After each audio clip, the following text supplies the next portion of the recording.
वो ये है कि हमारे back of the brain emotional seat होती है, इमोशंस वहाँ बैठे होते हैं, जो पुराने ज़माने की ब्रेन है हमारी। उसके बाद हमारी ये फ्रंटल लोब बनी जो क्रिटिकल थिंकिंग, डिसीजन मेकिंग वगैरह करती है। तो ये जो फ्लिपिंग ऑफ द ब्रेन बोलते हैं, जब इमोशंस बहुत तेजी में होते हैं, बहुत ज़्यादा होते हैं, इंटेंसिटी में भी ज़्यादा होते हैं और बहुत सारे होते हैं, specially anger, rage, passion, love, जब ये इमोशंस बहुत ज़्यादा होते हैं, ये फ्लिप कर देते हैं हमारे फ्रंटल लोब को।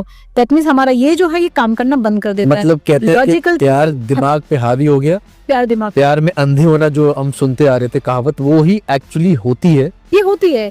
प्यार में अंधा नहीं, इमोशंस में अंधा। Emotions में। कोई भी इमोशन हो, प्यार फिर ये लोग क्राइम कर देते हैं, गुस्से में क्राइम कर देते, जैसे बहुत केसेस होते हैं जिसमें रेप के बाद मर्डर कर देते हैं, बच्चियों का, बड़े का, किसी का भी। वो होता है इसलिए क्योंकि वो इतना अग्रेशन होता है, पैशन होता है, रिएक्शन होता है कि वो उसने मुझे कैसे अटैक किया लड़की ने वापस, तो वो उसमें क्राइम इसीलिए और ज्यादा हीनियस कर जाते हैं क्योंकि उस वक्त सोचने समझने की शक्ति खत्म हो जाती है हमारी, जब ये फ्रंटल अमिगडाला हाईजैक भी बोलते हैं, फ्लिपिंग ऑफ द ब्रेन भी बोलते हैं। बेसिकली ब्रेन जो सोचने समझने की शक्ति है उसकी हाईजैक हो जाती है, वो नहीं सोचती है।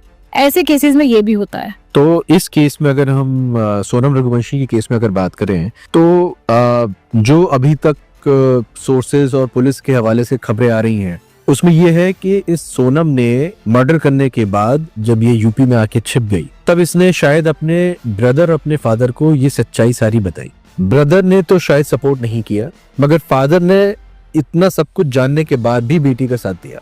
तो इसके पीछे क्या साइंस है कि एक भाई, क्या उस समय उस भाई ने एक मर्द की तरह सोचा कि इस औरत ने गलत काम किया और इसलिए उसने पुलिस के पास जाने के लिए कहा? और बाप के क्या इमोशंस हैं कि वो जानता है कि उस बेटी ने कुछ दिन की शादी में एक निर्दोष आदमी की हत्या कर दी, उसके बाद भी अपनी बेटी के इस तरह की गलत क्राइम को छुपाने के लिए पूरी तरह से सपोर्ट कर रहा है।